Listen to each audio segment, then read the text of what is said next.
Tough with the markets at this hour. Yes, we are looking at a pullback, but the entire U.S. market, we've told you this, has been on a tear since Election Day of 2016. But take a look at this.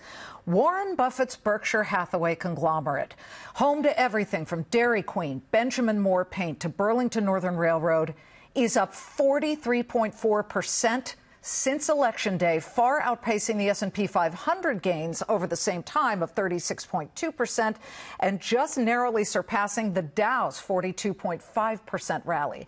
I just sat down with Warren Buffett, arguably the greatest investor of our time, because he's in Manhattan to have a steak and cake lunch with the winner of his annual charity lunch for the Glide Homeless Services Foundation. You have to hear what he said to me about being and the widespread optimism that is driving stocks higher and higher.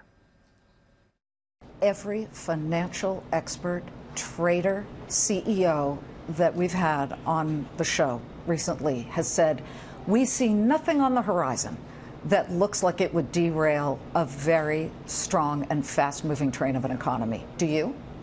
Well, they don't know and I don't know. I mean, it's very simple. You shouldn't pay any attention to it.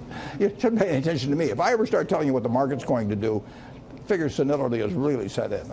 Some asset valuations, and I say some because it depends, look a little rich to you? Well, I would say that American businesses, relative to interest rates, and everything is relative to interest rates. That's where you put your money if you don't put it in stock. I'd rather own businesses than bonds by some margin.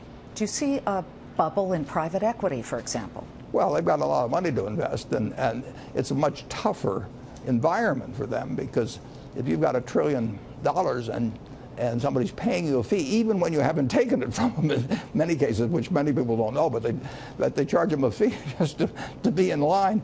The pressure to put that money out because you want to raise another fund next time. So you've got a lot more competition on the demand side coming from private equity. That's just the way the world works in investments, though. Anything that works gets pushed and pushed and pushed because there's money in it.